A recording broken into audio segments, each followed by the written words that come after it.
Ukraine's deep strike destroys Russia's secret A-60 and A-100, causing $1.30 billion disaster. Today, a coordinated Ukrainian deep strike dismantles an entire Russian aerospace research hub, inflicting nearly $1.3 billion in military and technological assets in a single, tightly sequenced assault. What unfolds is not just the destruction of two rare aircraft prototypes, but the collapse of programs Moscow believed would secure its dominance in orbital surveillance and airborne early warning for decades. Ukraine uses a mix of cruise missile precision, drone saturation, and procedural exploitation to break open Russia's most protected development facility. To understand how this chain reaction began and why the losses became irreversible, the story must return to the very beginning.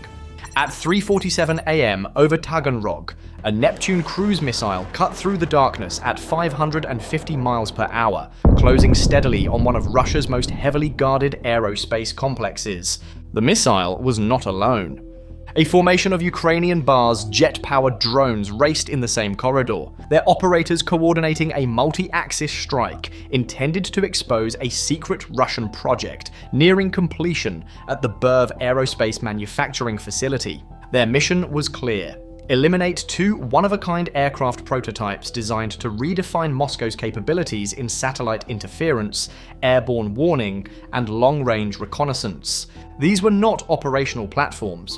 They were irreplaceable test beds representing decades of development. The first target, codenamed Bandit 1, was the A-60 airborne laser platform, an experimental aircraft that had recently been moved to the open tarmac. Its unmistakable dorsal hump housed an upgraded carbon dioxide laser capable of burning or blinding high-value reconnaissance satellites in orbit. Only one such aircraft existed. The second target, Bandit 2, was the A-100 a flying laboratory for Russia's next-generation airborne early warning system, intended to replace the aging A-50 fleet that Ukraine had already been degrading during the war. Both assets were exposed, both essential to Russia's future sensing network, and both were now in the path of incoming weaponry. At 3:51 a.m., operators at an S-400 battery positioned 12 kilometers south of the airfield detected the first flicker of contact. The radar return was faint, small, intermittent, almost resembling background noise. The duty officer, aware of dwindling interceptor supplies and facing increased scrutiny for earlier decisions for misjudgments, hesitated. With each 48 N6 missile costing over $1 million and recent Ukrainian deep strikes draining stockpiles, authorization required certainty. But certainty never came. By the time he made his choice, the contact vanished.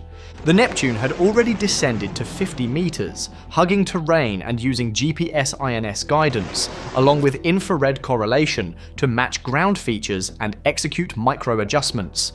Ground-based radar could not track it at that altitude. The trailing Bars drones faced different constraints. At 500 meters, their altitude optimized jet engine efficiency, but made them visible on radar. At 3:53 a.m., the S-400's 92 N6E gravestone radar locked onto the formation. This time the battery commander did not hesitate. Two interceptors launched vertically, accelerating to Mach 6 within seconds. Inside a control station near Mykolaiv, 340 kilometers away, Ukrainian drone operators watched warning strobes flash across their threat displays. The lead Bars drone initiated a pre-programmed emergency dive, dropping from 500 meters to 80 meters and forcing its carbon fiber frame to endure 4 Gs.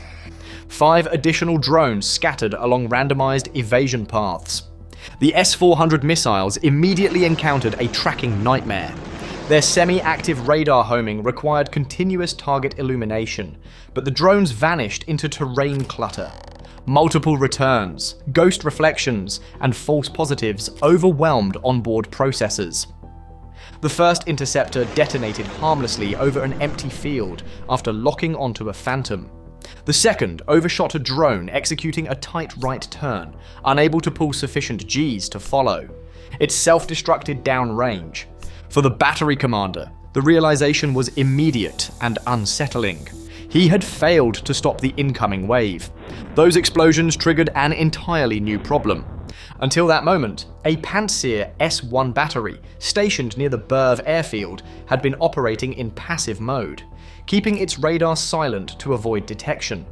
But the S-400 launches illuminated the entire electromagnetic landscape, broadcasting exact air defense locations to every Ukrainian sensor within 200 kilometers. And the noise woke the airfield. At 3:55 a.m., emergency lights activated across the complex. Personnel rushed from their barracks, klaxons blared, and the two high-value prototypes stood fully exposed under the spreading alarm.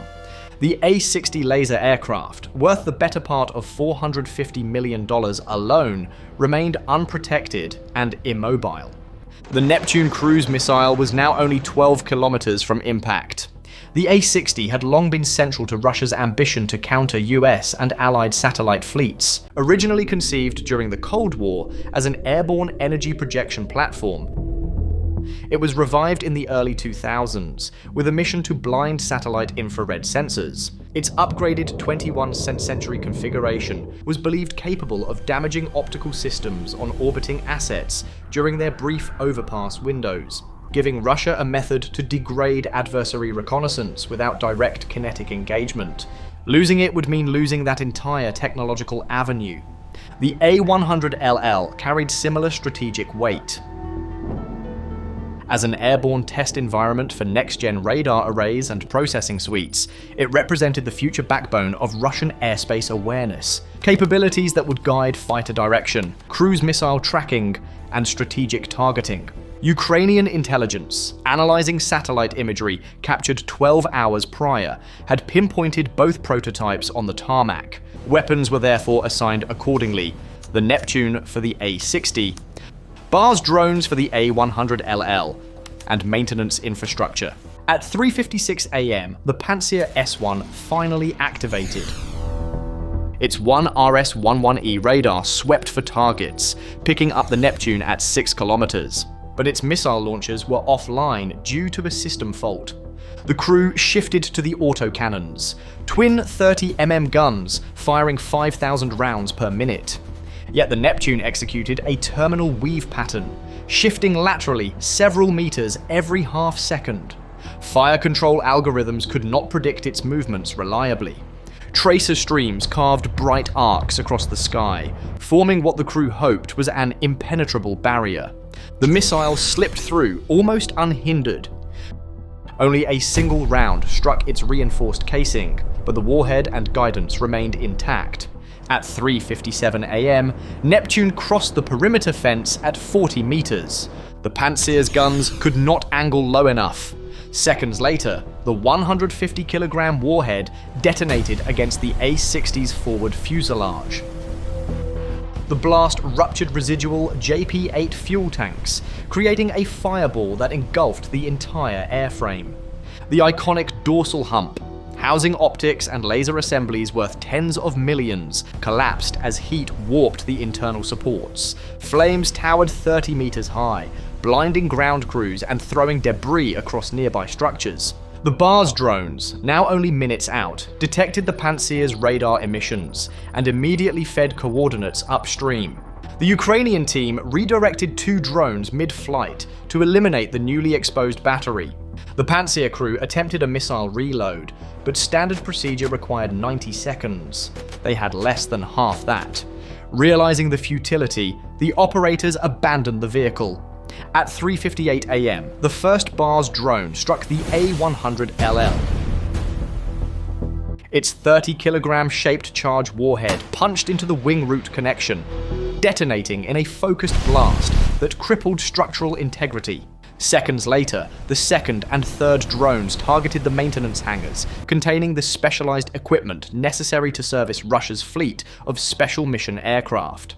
Overpressure waves tore through the interiors, collapsing workstations and destroying high-value testing modules. A fourth drone located the Pantsir S-1. The abandoned system was obliterated, its loss adding another several $1 million to Russia's mounting bill. Fifth and sixth drones struck the fuel depot at 3:59 a.m., generating fireballs visible for kilometers. Ukrainian thermal surveillance recorded temperatures exceeding 1,200 degrees Celsius as aviation fuel burned uncontrollably. By 4 a.m., the Berv aerospace facility had become an inferno. Emergency crews from Taganrog attempted to reach the airfield but encountered debris, ruptured pipelines, and secondary blasts that forced repeated withdrawals. Heat radiated so intensely that nearby aircraft blistered. The A-60, Russia's only airborne laser platform, had been reduced to molten metal fused into the concrete. The A-100 LL, meant to anchor Russia's next-generation airborne early warning capability, no longer existed in any functional form. Hangars stood as hollow skeletal remains. Satellite imagery taken 6 hours later revealed total structural collapse across vast sections of the facility. One IL-76 transport displayed heavy fire damage. Smaller support buildings had folded. The fuel depot continued to smolder. Russian officials initially claimed most Ukrainian weapons were intercepted, but military-linked channels contradicted that narrative, confirming the A-60's destruction and acknowledging catastrophic losses. Ukraine's account aligned with visual confirmation. Both the Neptune and Bar's drone swarm had achieved their missions. The financial breakdown left little ambiguity. The destruction of the A-60 and A-100 LL accounted for roughly $800 million. The loss of infrastructure, hangars, advanced equipment, fuel reserves, the Pantsir S-1 system, and long-term program delays collectively pushed total losses to nearly $1.30 billion, an unprecedented single-site aerospace disaster for Russia.